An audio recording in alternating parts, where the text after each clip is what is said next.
Good morning po sa bawat isa. It's another day, it's another blessing of God. Ibig pong sabihin, tayo po ay pinagkakalooban ng araw, oras, panahon na malaya po tayo nakakagalaw, nakapagsisilbi sa anumang bagay na ating gustong gawin.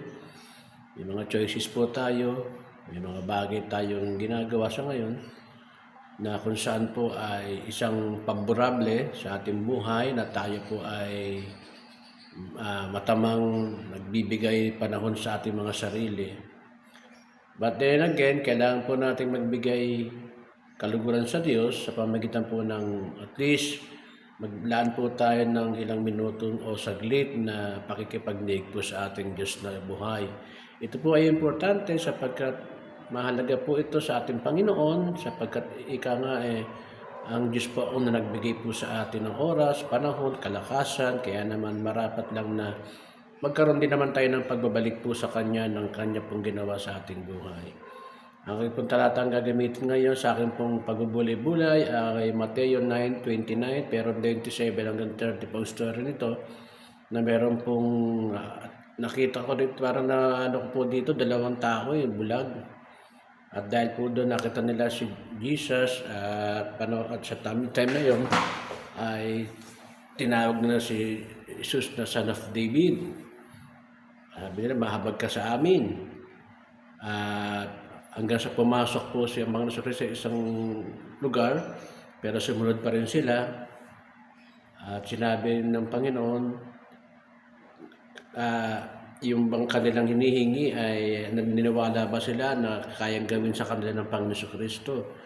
At nananampalataya naman yung dalawang bulag at sinabi, opo, at nananampalataya sila.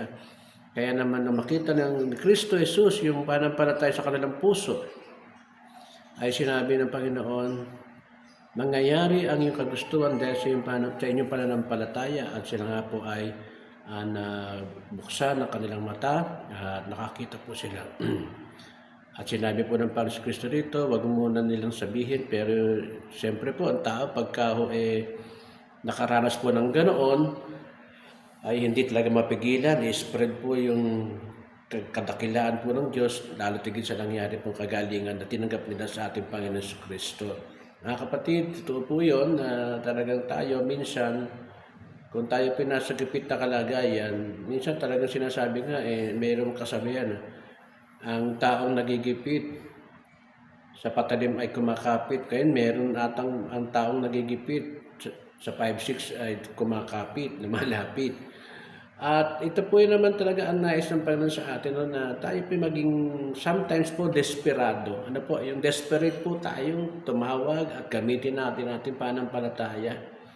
At i-recognize natin ang Panginoon na kaya niyang gawin yung mga bagay na gusto po natin according sa kanyang kalooban.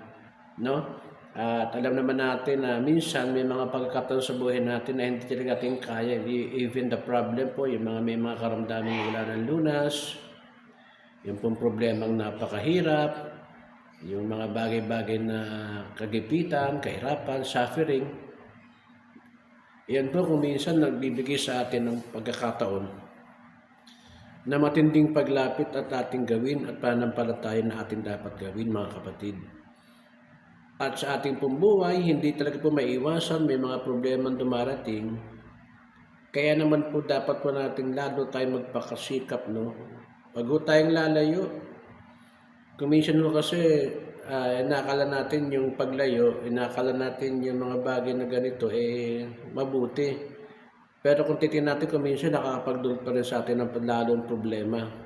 Ibig sabihin yung paglayo sa Diyos, wag na wag po natin gawing number 1 na scapegoat o number 1 na paraan para po tayo makaranas, makalipas mo mga bagay na ganoon. Sapagkat ang katotohanan po, ang kahirapan, suffering, lingaw nga po talaga yan. Nariyan na po yan Kaya magandang gawin po natin, kada hirap na nadaras natin, lapit tayo sa Diyos. Humingi tayo ng patuloy na gabay at patsampalatayan natin mga pangako ng ating Panginoon. At yan makapagbibigay po sa atin ng pagbubukas po ng ating kaliwanagan, ng ating mga mata, kaisipan at puso. At kapag galan naman yan, ay ang Diyos po ang magbibigay ng kapahingahan po sa atin, yung rest in peace na tinatawag na napakahirap pong makuha sa kasalukuyang panahon po natin.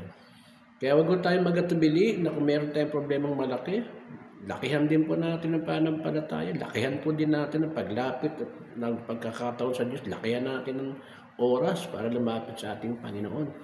Kung palakihan na pag-usapan, palakihin natin ating pananampalataya sa Diyos na buhay.